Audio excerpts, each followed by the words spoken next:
यदि निर्धारित अवधि में तुम पैसे नहीं लौटा पाए तो मैं तुम्हारी एक एक वस्तु को नीलाम करवा दूंगा और पुलिस को बुला के तुम्हारे पत्नी के भाई को नहीं, तुम्हें उनके हवाले करूंगा।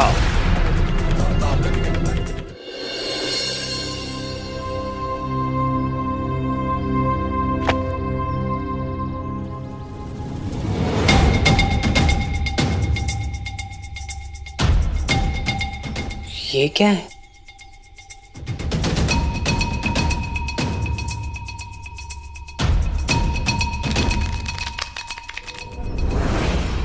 लगता है बेकार के कागज हैं, इसलिए तो नीचे फेंके हुए थे। वैसे है ये सुंदर? नहीं सहदेव, होंगे सुंदर लेकिन तेरे नहीं है। तू अब पहले वाला सहदेव नहीं रहा। सहदेव,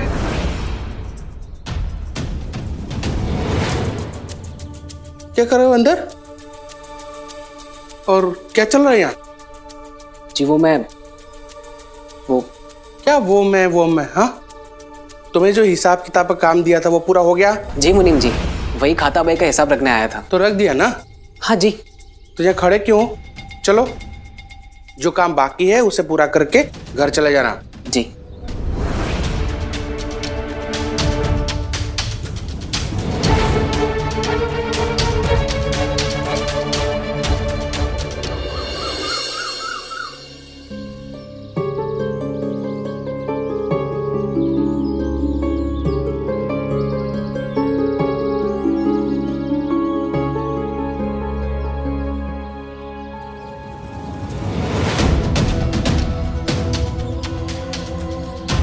हे भगवान, मुनीम जी के एक अचानक आवाज़ देने के कारण हड़बड़ाहट में मैंने इन्हें अंदर रख लिया था। लेकिन मैं इतना लापरवाह कैसे हो सकता हूँ कि इन्हें वापस रखना ही भूल गया।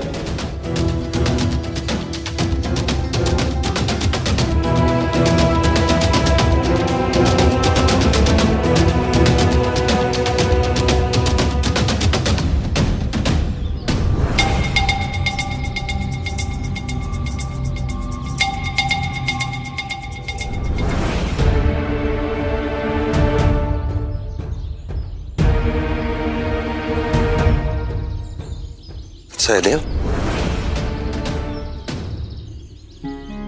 जी सर। क्या तुम ये मटका द्वारका माई पहुंचाने में मेरी मदद करोगे?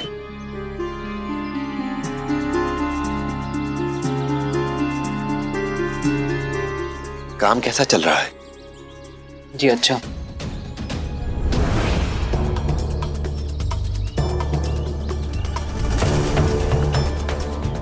मैंने जो रंगीन कागज उठाए थे उनके बारे में साईं को बता दूं या ना बताऊं?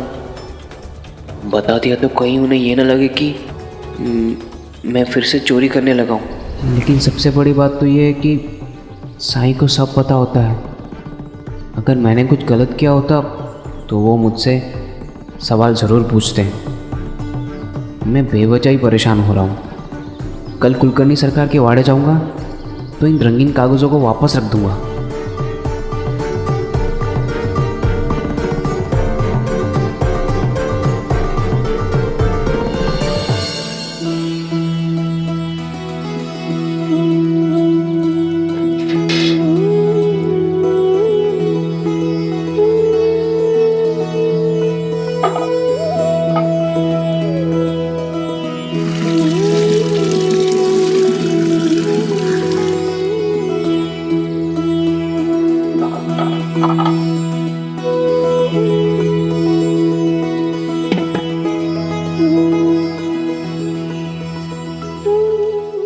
अच्छा साईं, अब मैं चलता हूँ।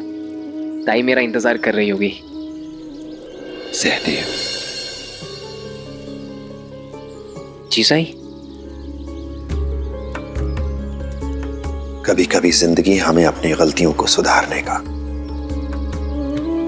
अपने किए को अनकिया करने का मौका देती है। अगर तुमसे भी अनजाने में कोई गलती हो जाए तो उसे सुधारने की कोशिश करना।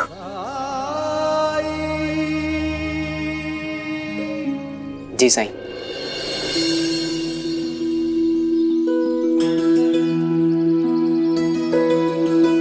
साईं ठीक कह रहे हैं, मैंने चोरी नहीं की है। मैं अपनी इस गलती को कल ज़रूर सुधार दूंगा।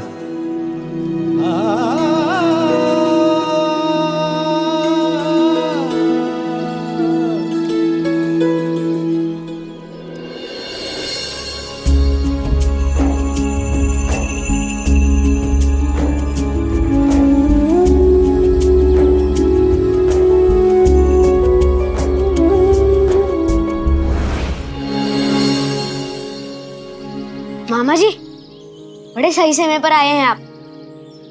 देखिए ना, कब से नाव बनाने की कोशिश कर रहा हूँ, बन ही नहीं रही। आप सिखाइए ना। ठीक है, लाओ कागज दो। किससे बनाऊं? तो सबसे पहले ऐसे करो।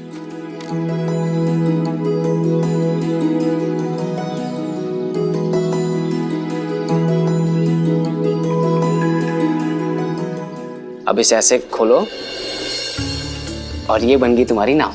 अब तुम भी खोलो। ये हुई ना बात। अभी जाके अपने दोस्तों को सिखाता हूँ। मैं जरा हाथ मुंह धो लेता हूँ।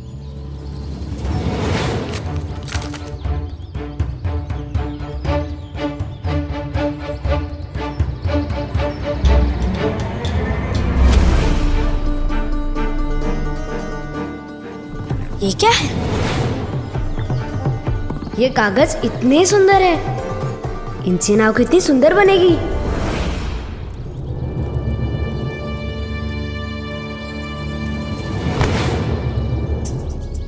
माफ कीजिएगा, गलती हो गई। अरे देख के चला करो, तो ना ही गलती होगी और ना ही माफी मांगनी पड़ेगी। बड़ी विचित्र है आप। क्या गलती सिर्फ मेरी है? आपसे मैंने माफी क्या मांग ली, आप तो मुझ पर ही चिल्लाने लगे।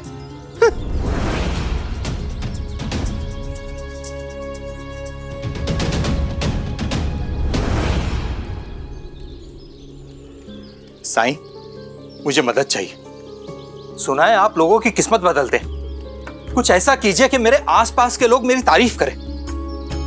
मेरा हाथ देख के बताइए कि मेरी किस्मत कब बदलेगी।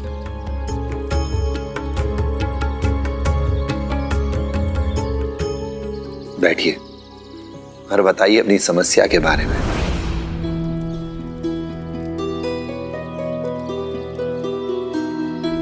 मैं मनीराम बचपन से देखता आ रहा हूं, लोग मुझे कुछ खास पसंद नहीं करते, जबकि मेरा एक जुड़वा भाई है, रूप रंग कद काठी सब में लगभग मेरे जैसा। उसकी किस्मत देखिए, उसे अच्छी सुशील और शिक्षित पत्नी मिली है। उसकी संतान भी समझदार है, उसकी इज्जत करते हैं सब। जबकि मेरे साथ तो सब उल्टा ही हुआ है। अनपढ़ पत्नी मिली और बेटों के बारे में तो पूछे ही मत। बाप की सेवा करना तो दूर, ठीक से बात तक नहीं करते। किराने की छोटी सी दुकान है मेरी, लेकिन वहां भी मेरे कारिंदे और सहायक मुझसे झूठ बोलते हैं। मेरे दोस्त और पड़ोसी भी मुझे वैसे ही मिले, सब के सब बनावटी। साईं, मेरे आसपास ऐसे लोग क्यों नहीं है जो मेरी प्रशंसा करे, मुझे पसंद करे? आप मुझसे चाहते क्या है? क्या मदद करूं मैं आपकी? अरे अभी तो बताया मैंने कि मैं अपनी किस्मत बदलना चाहता हूं। साईं, कुछ ऐसा कीजिए कि मेरे तरफ सिर्फ अच्छे लोग ही आकर्षित हो, जो मेरा सम्मान करे, मुझे पसंद करे और मेरी प्रशंसा करे। क्या ऐसा मुमकिन नहीं है? बिल्कुल है, बल्कि आसान है। पर इसके लिए आपको मुझे एक आईना लाकर देना होगा। आईना? पर उससे क्या होगा? आईने में अक्सर जादुई शक्तियां होती हैं। आईना वो कर सकता है जिसकी आपने कभी कल्पना भी ना की हो। साईं, अगर ऐसी बात है तो मैं अभी जाकर आईना लेकर आता हूं।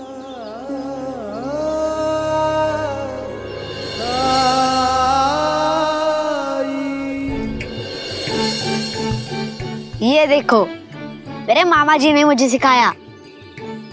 काश किसी दिन मेरे मामा भी मुझे कुछ काम की चीज सिखा दे। चाहो तो तुम लोग भी बना सकते हो। मैं तुम सबके लिए ढेर सारे कागज लेके आया हूँ। ये देखो। अरे वाह, ये तो बहुत सुंदर है। अब हमारे पास खूब सारे कागज है, हम लोग भी नाव बनाते हैं। हाँ चलो चलो, ये लो। रुको रुको रुको, क्यों ना हम नाव बनाने की प्रतियोगिता रखें? जो सबसे ज्यादा नाव बनाएगा वो विजेता होगा। और अगले 1 साल तक क्या खेलना है, कहाँ घूमना फिरना है, वही तय करेगा। हाँ हाँ चलो बनाते हैं।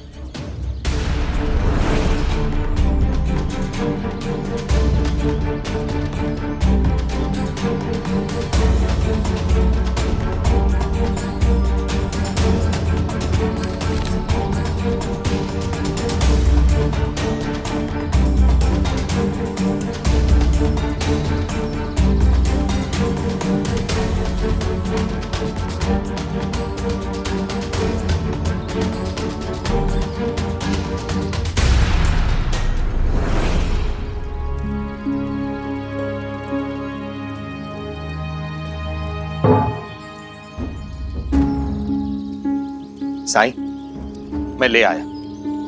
मैंने सोचा अगर आईने से ही कुछ अच्छा आना है तो जितना बड़ा उतना बेहतर है ना साईं? हाँ, अब बताइए क्या करूं?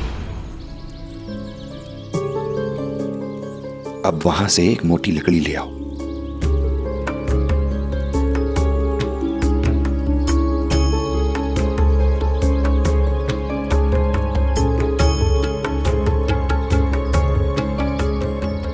ले आया लकड़ी। अब बताइए इस लकड़ी का क्या करूं? अब इस आईने को तोड़ दो।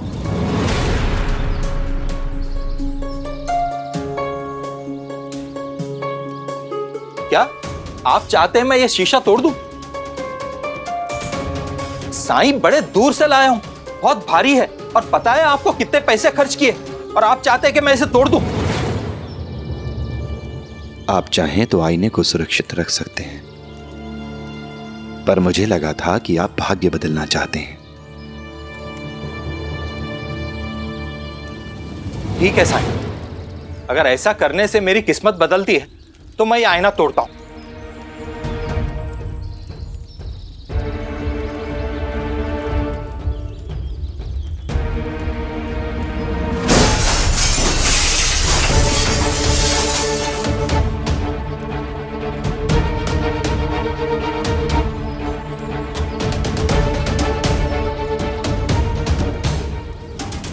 अब क्या साईं? अब जोर जोर से तालियां बजाइए।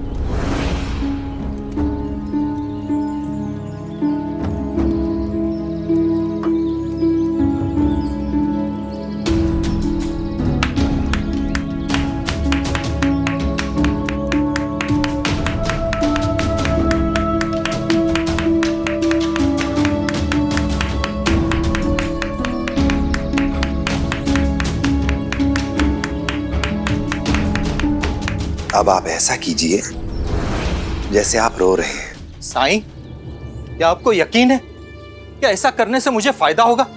बिल्कुल होगा।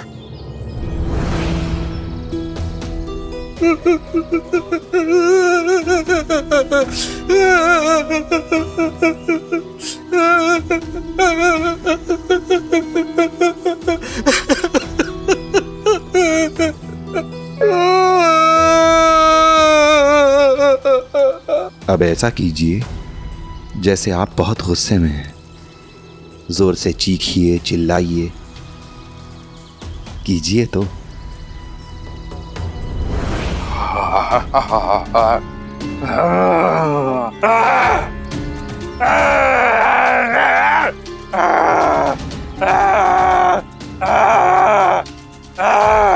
अब हंसिए, जोर जोर से हंसिए, दिल खोल कर हंसिए।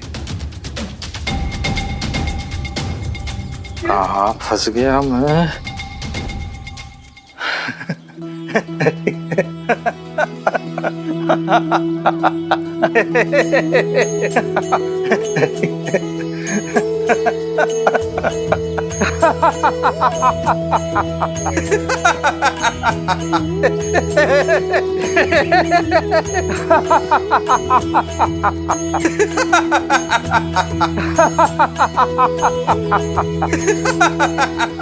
मनीराम, मनीराम जी, साईं, मैं तो सच में हंसने लगा। जब तुम हंस रहे थे तो तुम कितने अच्छे, कितने खुश दिख रहे थे।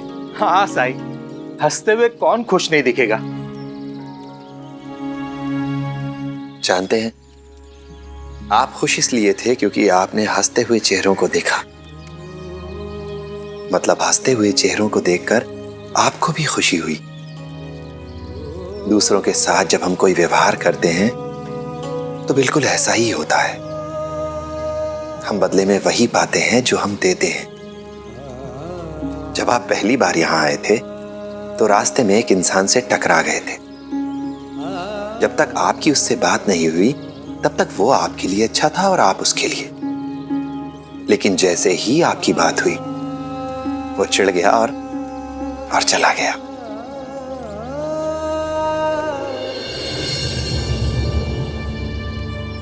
ठीक है, वो अजनबी था, लेकिन मेरा परिवार। उस मामले में भी वैसा ही है मनीराम। जो आप उन्हें देते हैं वही वो आपको लौटा देते हैं।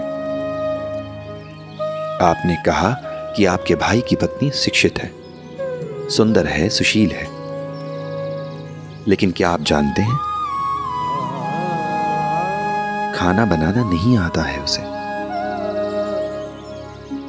हर रात आपका भाई सोचता है कि उसकी भाभी कितना अच्छा खाना बनाती है। अगर उसे खाने योग्य खाना चाहिए तो हर रोज काम से लौटने के बाद उसे सबके लिए खुद खाना बनाना पड़ता है। पर यह बात उसने किसी को बताई नहीं है, क्योंकि वो अपनी पत्नी से प्रेम करता है, सम्मान करता है उसका। हर इंसान में कोई ना कोई कमी, कोई ना कोई दोष होता है। आपको शिकायत है कि आपकी पत्नी अनपढ़ है, मतलब उसे कुछ आता ही नहीं है, किसी योग्य नहीं है वो। पर आप भूल रहे हैं कि खाना बनाने की कला में माहिर है वो। एक से बढ़कर एक पकवान बनाती है वो। आपके घर, आपके बच्चों को बहुत अच्छे से संभालती है। पर आपने उसके इन गुणों को कभी नहीं देखा, कभी नहीं सराहा। दुनिया जहान के सामने भी आपने अपनी पत्नी की वही छवि प्रस्तुत की है जो आप उसके बारे में सोचते हैं। तो जाहिर है कि आपकी पत्नी का रवैया भी आपके प्रति कभी बहुत प्रेमपूर्ण नहीं रह पाया। और आपके बच्चों का आपके प्रति जो व्यवहार है वो आपके ही व्यवहार की झलक है, उसका प्रतिबिंब है। आपने हमेशा उन्हें डांटा, फटकारा, दुत्कारा उन्हें। सिर्फ खौफ मिला है उन्हें आपसे। आपने कभी उन्हें प्रेम नहीं दिया, इसलिए वो भी कभी आपसे प्रेम नहीं कर पाए। अब जबकि वो बड़े हो गए हैं तो आप ये उम्मीद छोड़ दीजिए कि अचानक वो आपका सम्मान करने लगेंगे, क्योंकि आप जो देते हैं वही आपको वापस मिलता है। और यही सृष्टि का नियम है। ठीक ऐसा ही आचरण आपका अपने कारिंदों, अपने दोस्तों के प्रति रहा है। आपके आसपास जो भी लोग हैं वो कांच के इन टूटे टुकड़ों की तरह हैं, और उनमें वही प्रतिबिंबित होगा जो आप उन्हें देते हैं। आपको लगता है कि लोग आपका बुरा करेंगे, आपको धोखा देंगे, आपका फायदा उठाएंगे, तो आपकी यही सोच उन लोगों में भी प्रतिबिंबित होती है। और इसीलिए उन लोगों की सोच, उनका रवैया बिल्कुल आपकी तरह हो जाता है।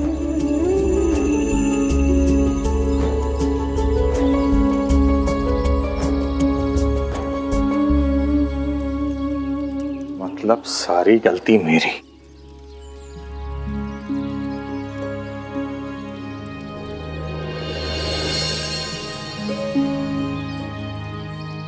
आज जब आप वापस जाएंगे तो अपने पड़ोसी के घर जाकर पूछिए कि उसकी मां की तबीयत कैसी है।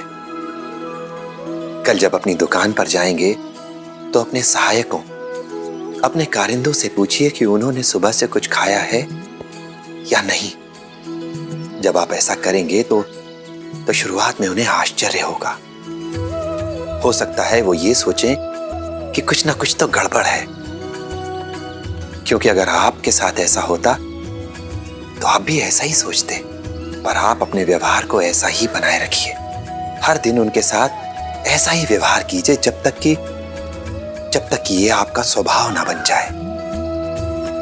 फिर हो सकता है किसी दिन आपका पड़ोसी आपके घर आए और अगली बार आपसे अपने साथ बाजार चलने के लिए आग्रह करे। हो सकता है आपके सहायक आपके घर कुछ फल या कुछ फूल लेकर आए जो कि उनके भाग के हों। ठीक ऐसा ही अपनी पत्नी, अपने बच्चे के साथ भी कीजिए। सोचिए आप उनके लिए क्या अच्छा कर सकते हैं और बस आप उनके साथ अच्छा करते जाइए। फिर देखिए कि आपके प्रति उनका रवैया, उनका व्यवहार कैसे अच्छा हो जाता है।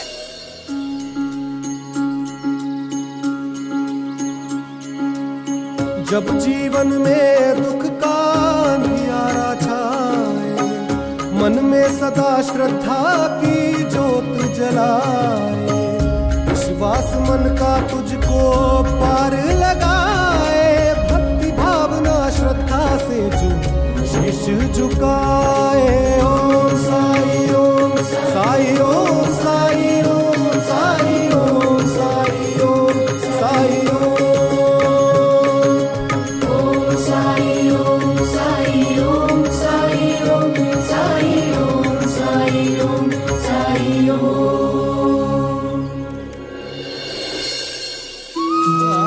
आप सही कह रहे हैं साईं। मैंने हमेशा अपने आसपास के लोगों के साथ में बुरा व्यवहार किया, कभी भी अपनी गलतियों और कमियों को नहीं देखा। अब वक्त आ गया है खुद को बदलने का। धन्यवाद साईं, मेरी सोच बदलने के लिए, मेरी आंखें खोलने के लिए। राम जी भला करे। 11, 12, 13 मैंने तो 13 बनाए। मैंने 25 बनाए। मैंने तो 30 बनाए। सबसे ज्यादा मेरी ही ना होगी तो मैं जीत गई। जीतेगा वही जिससे 32 बनाए, इसलिए मैं जीत गया। अरे वाह, तूने तो कमाल कर दी, इसलिए गोविंदा विजेता हुआ।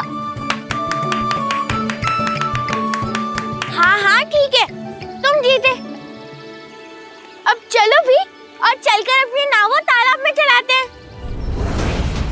हाँ हाँ, लेकिन मैं ये एक नाव अपने पास रखूंगा, अपनी जीत के निशानी के रूप में।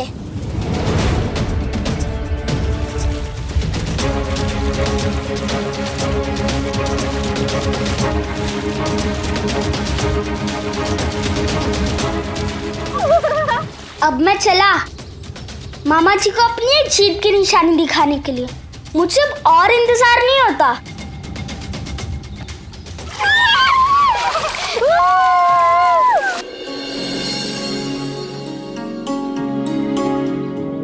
गौरी, आरतन को दूध पिला देना, घर में पीने का पानी खत्म हो गया है, मैं भर आती हूँ।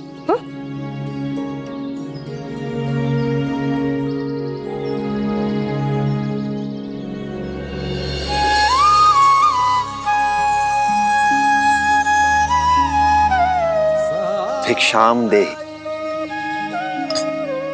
प्रणाम से। मैं यूं गई और यूं आई।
मार्तंड को तुम्हारे भरोसे पर छोड़कर गई थी और तुम क्या करने अंदर चली गई थी? हाँ, आज तेरी लापरवाही के कारण इसकी जान चली जाती। ये तो अच्छा था कि साई आ गए समय पर, वरना क्या होता?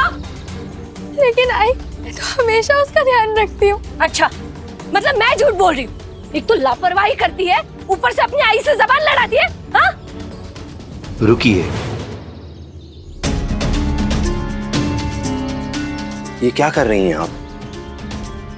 बच्चों पर हाथ नहीं उठाते हैं। इसे काम ही ऐसा किया है। साईं, आपने तो देखा ना अभी क्या होने वाला था, और कई दिनों से देख रही हूँ मैं इसके लक्षण। किसी काम में इसका ध्यान नहीं है, पता नहीं कहाँ खोई रहती है ये। एक काम तो तुझसे ठीक से होता नहीं, आज मार्तंड को संभालने की जिम्मेदारी थी, वो भी काम तुझसे नहीं हुआ ठीक से।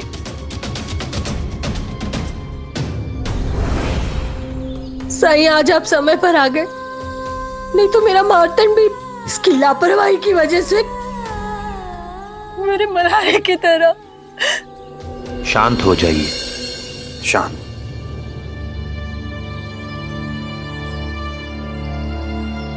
गौरी ने कोई गलती नहीं की है।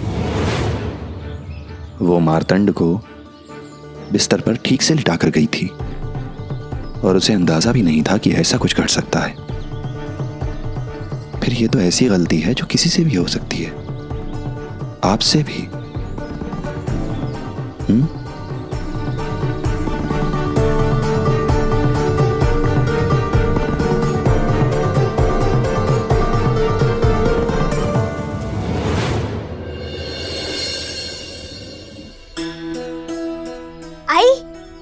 आज हम दोस्तों के बीच में नाव बनाने की प्रतियोगिता हुई थी और मैंने सबसे ज्यादा नाव बना के प्रतियोगिता जीत ली। देखिए, सुंदर नाव बनाई है ना मैंने। नाव है? अरे वाह, ये तो बहुत सुंदर है। बहुत अच्छे। पता है, और मैंने 32 नाव बनाई है।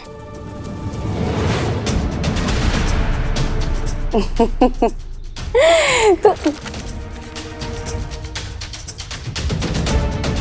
दादा, नाव है, गोविंदा ने बनाई है। सुंदर है ना?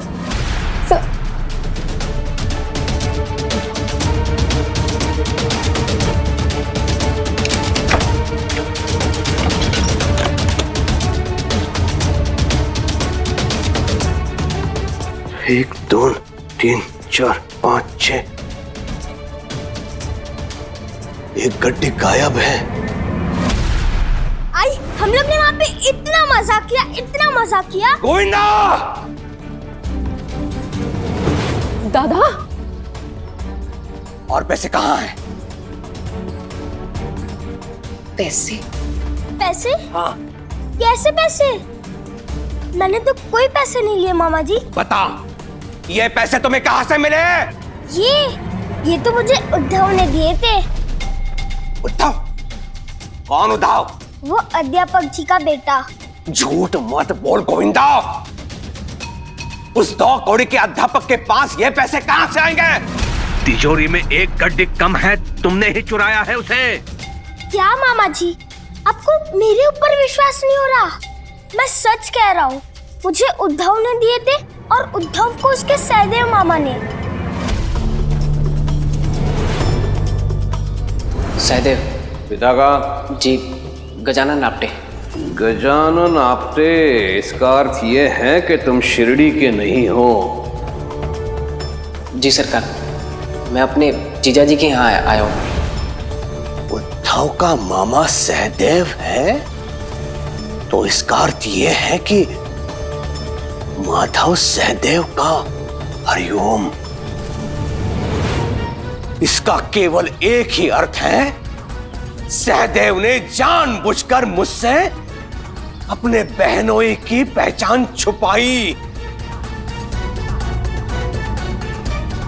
अर्थात ये सोच समझकर चली हुई चाल थी। हरिओम।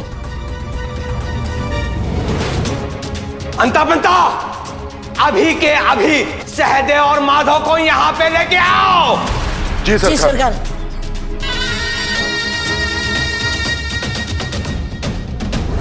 आप जैसी समझदार माँ को ये शोभा नहीं देता।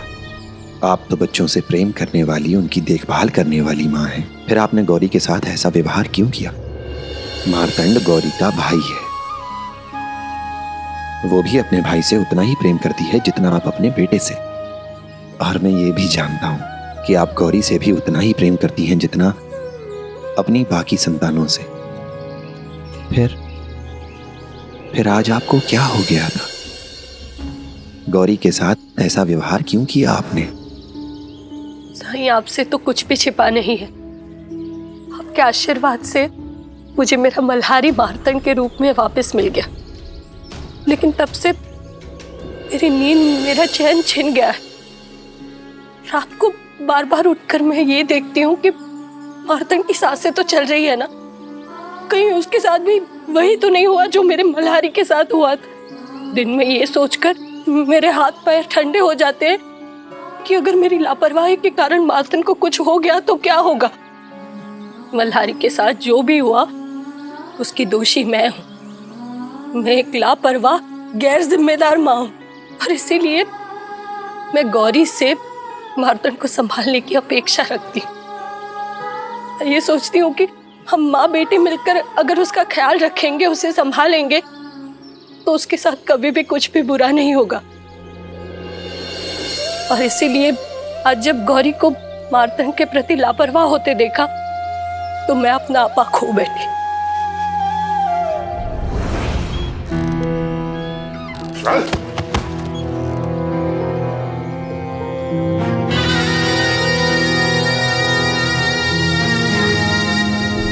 सरकार, हमें इस तरह यहां जबरदस्ती बुलाने का क्या मतलब? क्या दोष है हमारा सरकार?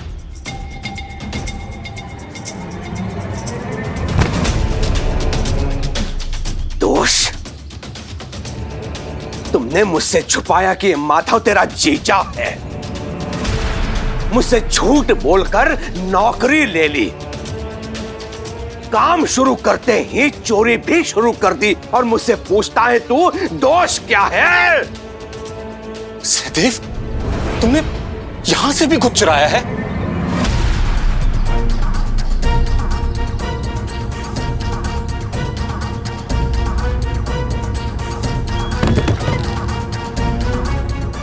क्या कहा तुमने? यहां भी चोरी? इसका अर्थ यह है कि यह अनुभवी चोर है। तब तो स्पष्ट है कि तुमने ही इसे मेरे पास बेचा नौकरी के बहाने, ताकि तुम बरसों पुराना प्रतिशोध ले सको मुझसे। क्योंकि मैंने तुम्हारे अपराध के लिए तुम्हें घर और नौकरी दोनों से निकाल दिया था। नहीं सरकार, जैसा आप सोच रहे हैं वैसा कुछ भी नहीं।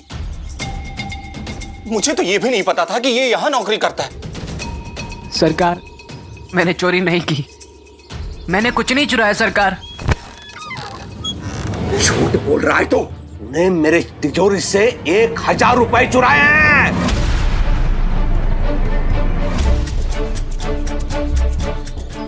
1000 रुपए? नहीं सरकार, आप ये क्या कह रहे हैं? मैंने ऐसा कुछ नहीं चुराया। मेरे पास प्रमाण है, समझा? तेरी चोरी पकड़ी गई है सदैव। ये क्या है? किसने चुराया है इसे?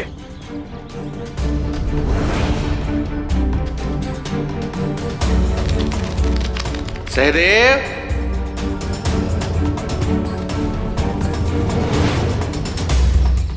ये रंगीन कागज? रंगीन कागज नहीं है ये मुद्रा है, मुद्रा। सिक्के का नया रूप, समझे? शहर से लेके आया था मैं इसे, जिन्हें तुमने चुराया है सहदेव। सहदेव, तुम तो कह रहे थे कि तुम्हारी बीमारी ठीक हो गई, तो फिर ये सब क्या है? जीजा जी, फर्श पर रंगीन कागज गिरे हुए थे। उत्सुकता हुई मुझे उठाने की, लेकिन मैं जानता था कि ऐसी कुछ भी चीज जो मेरी नहीं है उसे उठाना गलत है, इसीलिए उन्हें उठाकर वापस कहीं रखना चाहा। पर वहां अचानक मुनीम जी ने मुझे पुकारा। मैं डर गया और डर के मारे जल्दी जल्दी से मैंने अपने जेब में डाल दिया। जिया जी, मेरा यकीन मानिए, मैं उन्हें वापस रखने ही वाला था कि ठीक, जो हुआ सो हुआ, पर अभी के अभी सरकार के पूरे पैसे वापस करो और बात खत्म करो। हाँ।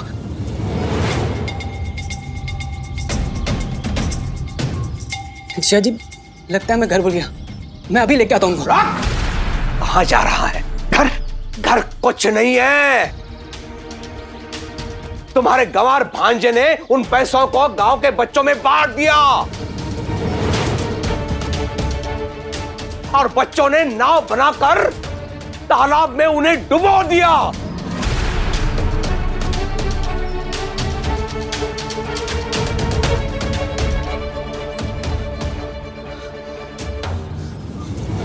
सरकार, सहदेव से अनजाने में गलती हुई। इसने कहा ना कि अगर इसे पता होता कि वो रंगीन कागज पैसे हैं तो उन्हें कभी नहीं उठाता। ये सच कह रहा है, आप मेरा यकीन करिए। चोर का गवाह देखो।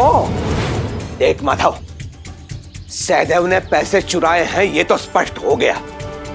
ये तुम्हारा मेहमान है, तुम्हारे घर में रहता है। तुम्हारे अपने ने मेरे पैसे चुराए हैं, इसलिए वो 1000 रुपए तुम्हें लौटाने होंगे।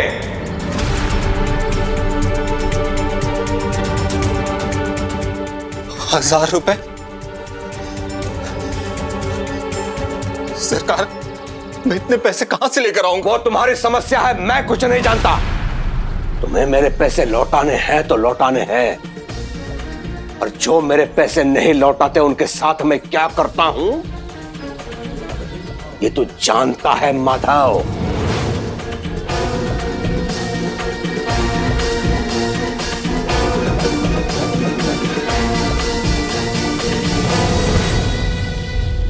मेरी बात ध्यान से सुनिए। आप बहुत अच्छी माँ हैं, बहुत जिम्मेदार माँ हैं, लेकिन कभी कभी माँ अपने बच्चों की रक्षा की जिम्मेदारी जरूरत से कुछ ज्यादा ही उठा लेती है। अतीत में आपने दुख झेला है, आपको चोट मिली है और उसके निशान अभी भी आपके दिलो दिमाग पर मौजूद हैं। ये मैं जानता हूं, लेकिन फिर भी डर के तो जिंदगी नहीं जी जा सकती, है ना? और क्या आपको एहसास है कि इसी डर की वजह से आप मातृत्व का सुख भी नहीं ले पा रही हैं? मार्तंड के साथ क्या बुरा होने वाला है इसकी चिंता छोड़ दीजिए।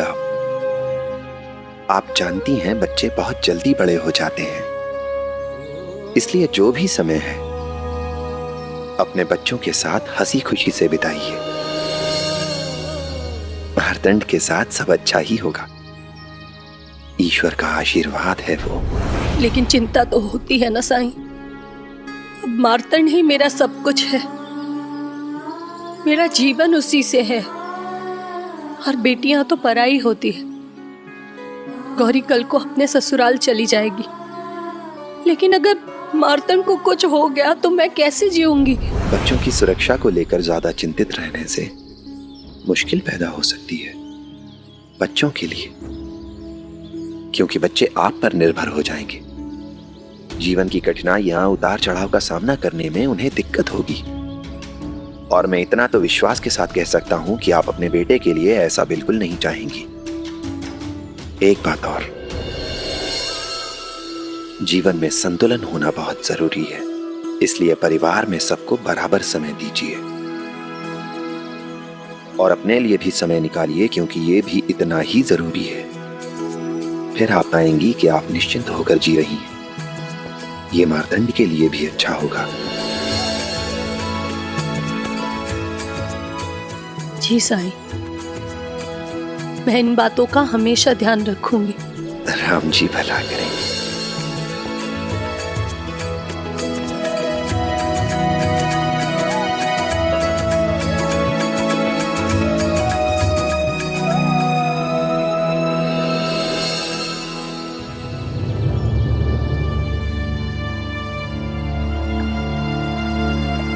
पिताजी, यही हमने सारी के सारी नाव पानी में चलाई थी। लगता है सारे के सारे रुपए पानी में डूब गए।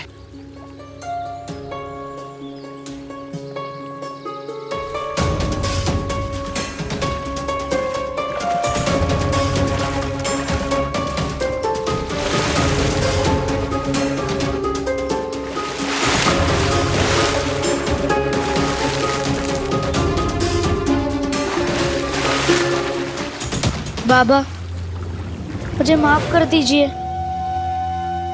मामा जी, मैंने बिना पूछे वो रंगीन कागज लिए। मुझे नहीं पता था कि वो पैसे हैं। गलती तुम्हारी नहीं होता, गलती तो मेरी है। मुझे वो पैसे उठाने ही नहीं चाहिए थे, और अगर उठाए तो उन्हें वापस उसी जगह पर रख देने चाहिए थे। जीजा जी, मुझे माफ कर दीजिए। मेरी ताई को आप कितना खुश रखते हैं, और एक मैंने आपको बहुत परेशानियां दी है। अब ये समय ये सब सोचने का नहीं है। मैं तो ये सोच रहा हूं, कुलकर्णी सरकार को इतने सारे रुपए मैं दूंगा कहां से?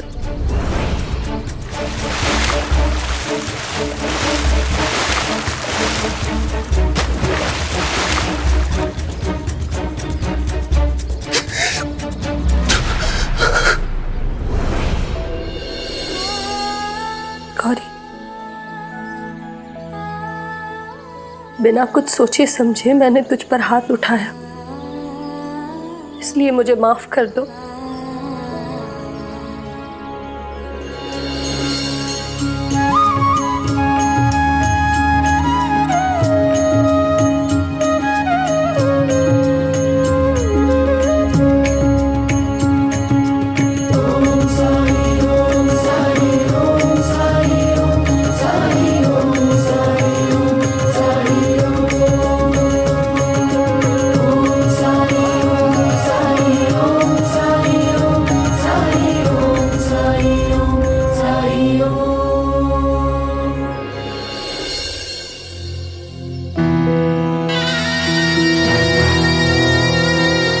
अंता पुलिस को बुलाकर लेके आओ। जी सरकार। सरकार, भगवान के लिए पुलिस मत बुलाई। जो कुछ भी हुआ वो सब गलतफहमी की वजह से हुआ। सहदेव ने इरादतन चोरी नहीं की। मैं मानता हूं उससे गलती हुई, लेकिन मैं आपसे वादा करता हूं, आपकी एक एक पाई चुका दूंगा। लेकिन आप पुलिस को मत बुलाइए। मेरे पैसों की चोरी? अब तो पुलिस आएगी यहां, पुलिस।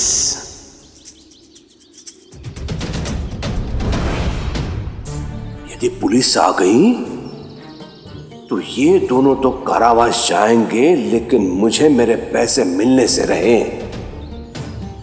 और यदि पूछताछ हुई तो मुझे भी 1000 रुपए का हिसाब देना होगा। हो सकता है कि बात बड़ी और अंग्रेज सरकार तक पहुंची। कहीं ऐसा ना हो कि मेरे लिखा बही की जांच पड़ताल हो जाए, और यदि ऐसा हुआ तो मेरा तो भांडा फूट जाएगा।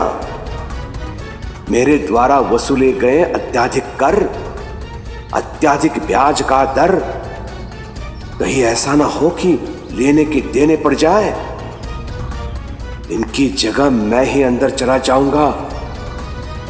नहीं, हरिओम हरिओम।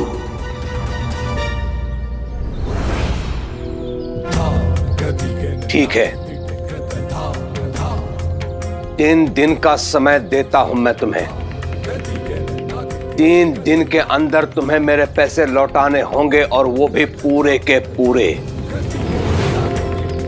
यदि निर्धारित अवधि में तुम पैसे नहीं लौटा पाए तो मैं तुम्हारी एक एक वस्तु को नीलाम करवा दूंगा, और पुलिस को बुला के तुम्हारे पत्नी के भाई को नहीं, तुम्हें उनके हवाले करूंगा।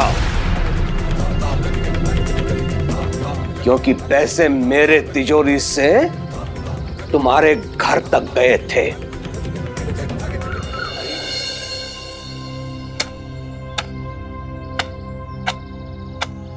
अमित, जरा जल्दी जल्दी हाथ चलाओ।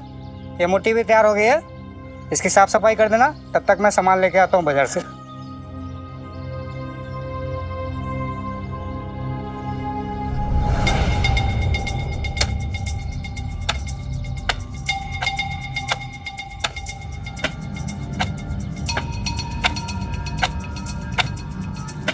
ये काम क्या शोभा देता है मुझे। हम मालिक के बेटे, लेकिन औकात नौकरों जैसी है। भिक्षाम दे। अरे हमीद बेटा, संभाल के मूर्ति साफ करना। वो देखो, परसों भी तुमने मूर्ति साफ करते करते तोड़ दी थी।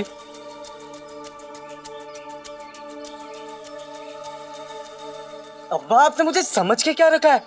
सिर्फ ये साफ सफाई करने वाला नौकर? हमीद, ये क्या तरीका है अपने अब्बा से बात करने का?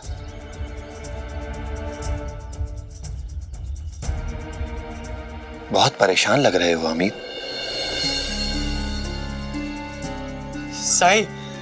साई अच्छा हो आप आ गए। वैसे भी मैं आज आपसे मिलने आने ही वाला था। साई मेरी मदद कीजिए, मेरे अब्बा को समझाइए, उन्हें बोलिए कि मुझे परेशान करना बंद करे। साई परेशान? क्या वो तुम्हें मारते हैं या बुरा भला कहते हैं? साई, मारना और बुरा भला कहना तो एक छोटी सी बात है, लेकिन वो मुझे हर रोज बेइज्जत करते हैं। बेइज्जत? वो कैसे? साई, जब मैंने अपनी पढ़ाई पूरी की तो मुझे अब्बू ने कहा कि मैं उनके साथ इस धंधे पर लग जाऊं।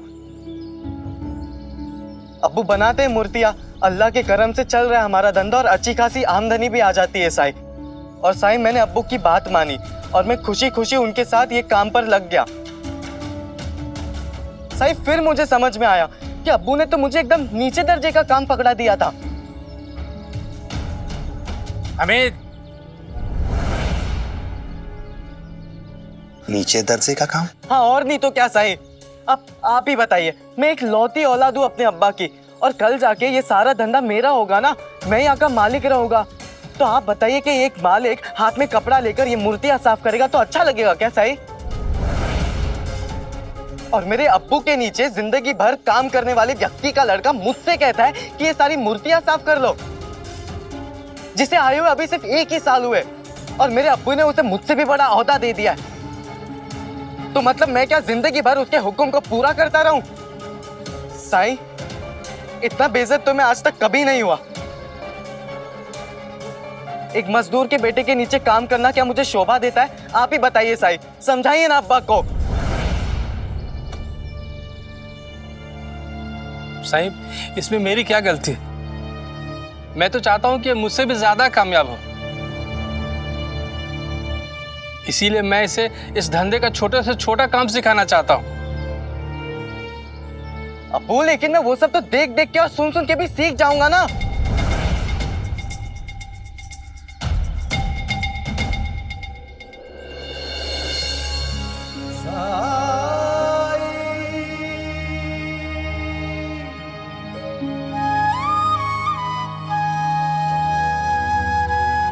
हमीद,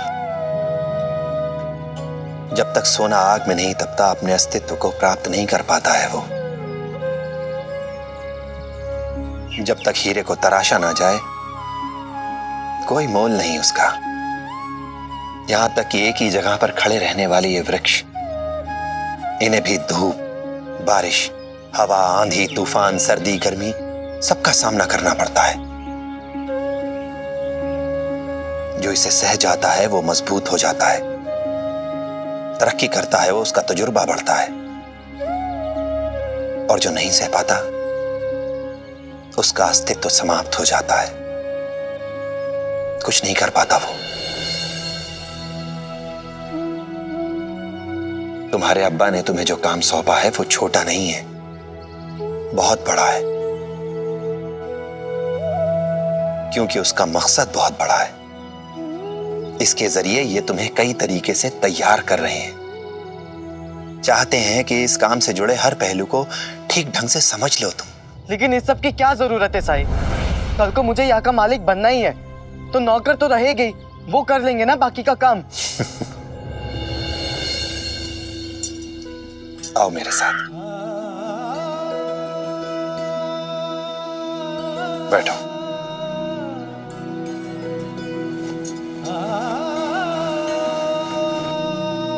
एक कहानी सुनाता हूं तुम्हें। ये कहानी है पत्थर और मूर्ति की। एक बार पत्थर ने मूर्ति से कहा कि हम दोनों एक ही जगह से, एक ही चट्टान से लाए गए। भाग्य से हम लोग एक ही मूर्तिकार के पास भी पहुंच गए। पर तुम्हारा सौभाग्य कि तुम एक मूर्ति बन गई जिसे देखकर सब लोग वाह वाह करते हैं, और मुझे जमीन में लगा दिया जहां दिन भर लोगों के पैर पड़ते हैं। तुम्हारी मुंह मांगी कीमत मिलती है और मेरी कीमत कुछ भी नहीं। जब हम दोनों एक जैसे हैं तो फिर मेरे साथ इतनी नाइंसाफी क्यों? इस पर मूर्ति ने कहा, तुम भूल रही हो, मूर्तिकार ने मूर्ति बनाने के लिए पहले तुम्हें ही चुना था, पर तुम मूर्ति बनाने की चोट को नहीं सह पाए। इस पर पत्थर ने नाराज होकर कहा कि जब कोई इतनी नुकीली चीज से और ऊपर से हथौड़ी से चोट करेगा तो टूटूंगा ही ना। तो मूर्ति ने कहा कि नहीं, सच तो यह है कि तुम हिम्मत हार गए। टूटने लगे तो मूर्तिकार को लगा कि तुमसे मूर्ति नहीं बनाई जा सकती, मूर्ति बनाने के लायक नहीं हो तुम, इसलिए उसने तुम्हें जमीन में लगा दिया। तुम्हारे बाद उसने मुझे चुना।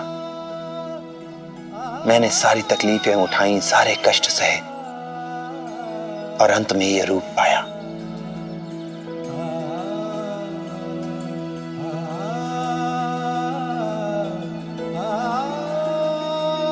अब तुम ही बताओ अमीर, तुम जमीन में लगा पत्थर बनना चाहते हो या फिर मूर्ति?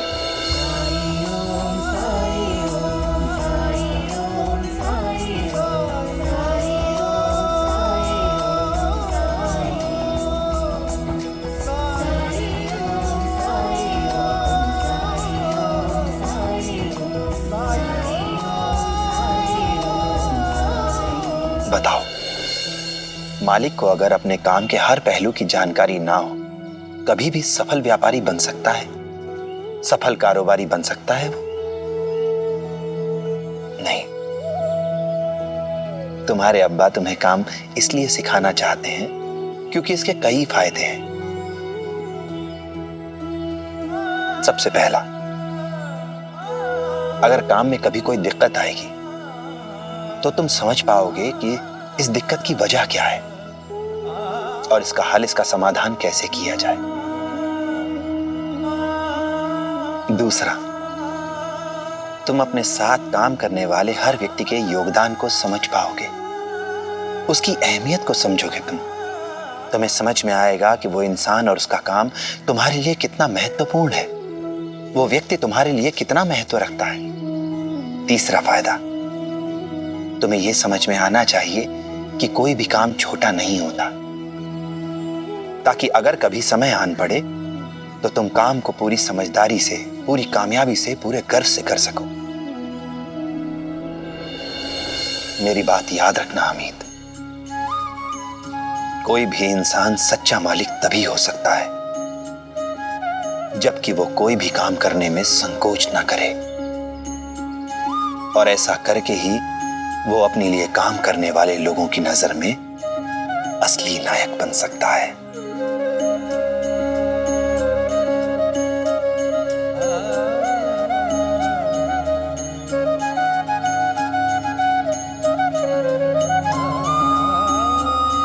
अब ये तुम पर निर्भर करता है कि तुम्हें एक सफल व्यापारी,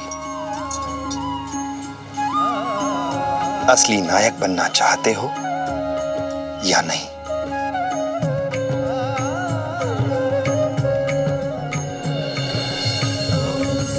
साईं,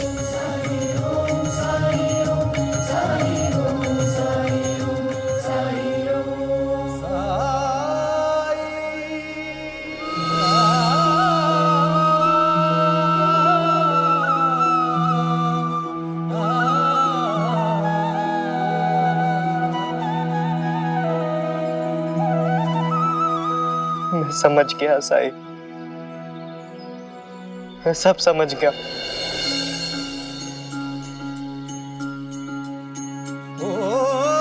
जब कठिनाई छाई तू ही याद आया, भटके राही को तूने रास्ता रास्ता दिखाया, तूने भक्तों का बेड़ा पार लगाया। तेरी महिमा मेरे साईं कौन जान पाया। ओम साई ओम साई ओम साई ओम साई ओम साई ओम साई ओम साई ओम साई ओम साई ओम साई ओम साई ओम साई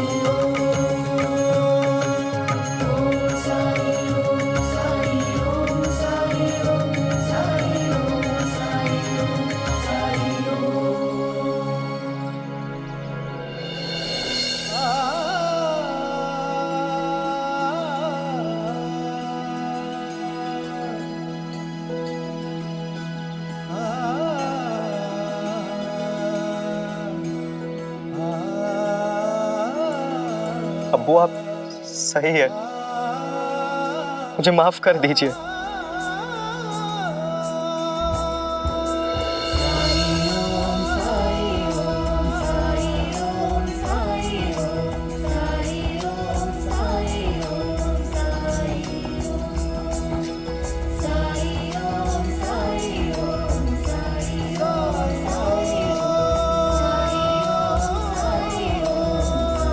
साईं, आपका बहुत बहुत शुक्रिया।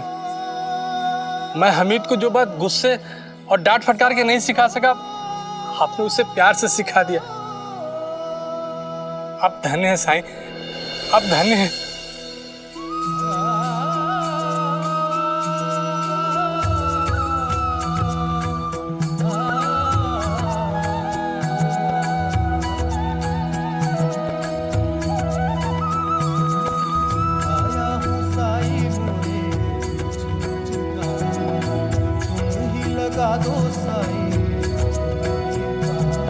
राम जी भला करें। हाथ में साई मोरी पतवार, मोरे साई मोरे लाला, मोरे तारनहार।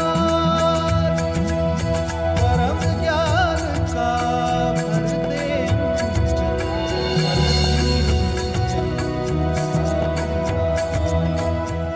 हमीद, टूटी मूर्ति खुद से कैसे जुड़ गई?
राम जी भला करे।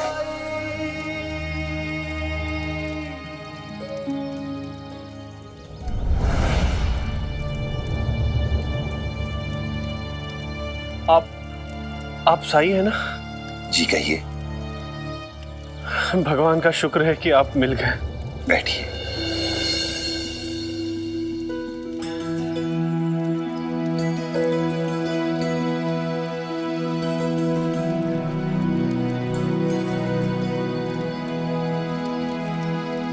कहिए, क्या बात है? साई, पेशे से मैं साहूकार हूं।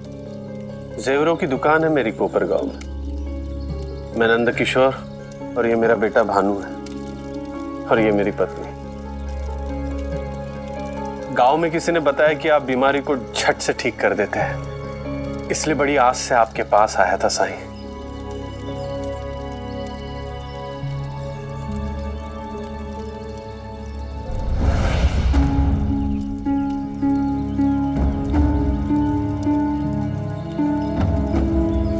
क्या भानु को आप किसी वैद्य या हकीम के पास ले गए थे? जी साईं, इलाज से थोड़ा ठीक तो हुआ था, लेकिन बुखार वापस से लौट आता है। अब तो बुखार के साथ साथ सांस लेने में भी तकलीफ होती है। कृपा करके आप कुछ ऐसा चमत्कार कर दीजिए कि ये तुरंत ठीक हो जाए। मैंने काफी कुछ आपके बारे में सुना है कि आप चमत्कार करते हैं।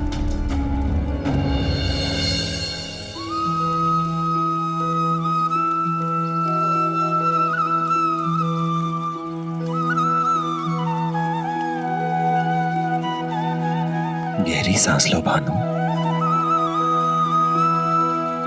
ये जल्दी ठीक तो हो जाएगा ना? बेटे की तकलीफ देखी नहीं जाती, है ना? सच कहूं तो मेरा काम ही ऐसा है, या तो बेटे की तबीयत देखूं या फिर अपना कारोबार।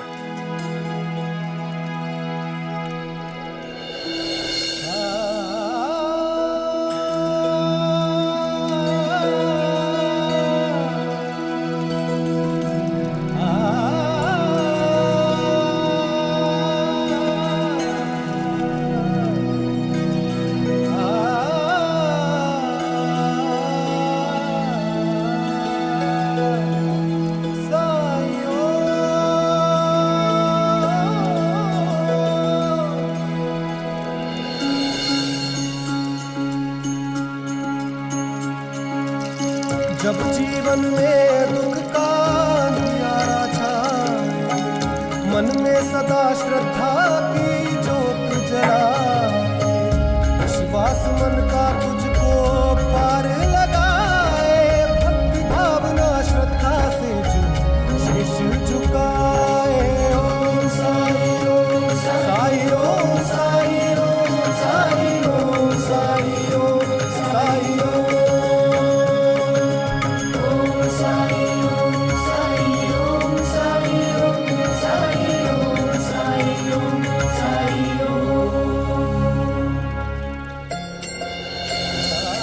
ये लो भानु, इसे पी लो।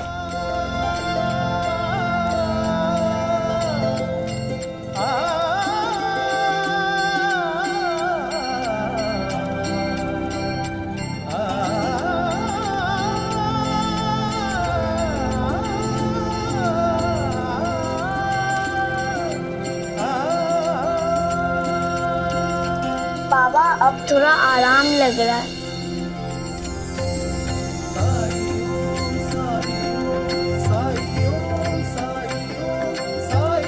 बुखार तो चला जाएगा, लेकिन कल फिर से भानु को अपने साथ लेकर जरूर आइएगा। कल भी? आपने कहा ना कि बुखार चला जाता है पर फिर लौट आता है, इसलिए भानु को 2-3 दिन मुझे अपनी निगरानी में ही रखना होगा। बार बार आने जाने से बेहतर है कि आप शिरडी में ही कहीं रुक जाइए। अगर मैं 3 दिन तक यहाँ शिरडी में रहा तो कई हजार रुपयों का घाटा हो जाएगा। नहीं, मैं ऐसा नहीं होने दे सकता।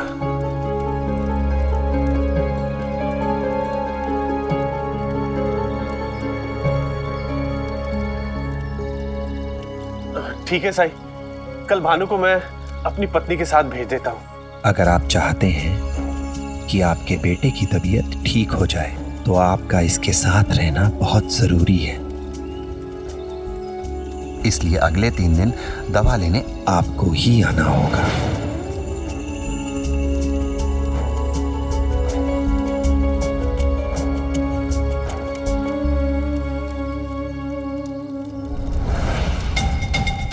कोई समस्या है? जी साईं, आपसे एक अनुरोध है कि कल सुबह जब मैं अपने बेटे को जांच के लिए आपके पास लेके आऊं तो सबसे पहले आप इसे ही देखें, उसके बाद ही आप किसी और को समय दीजिएगा। खुला घर है द्वारका माई।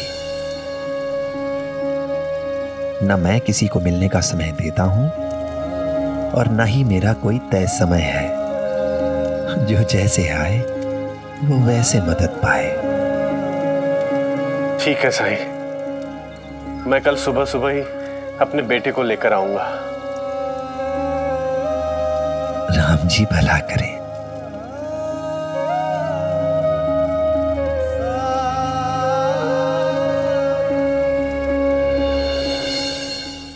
ऐसे और भी मजेदार वीडियो के लिए हमारे चैनल को लाइक, शेयर और सब्सक्राइब करें।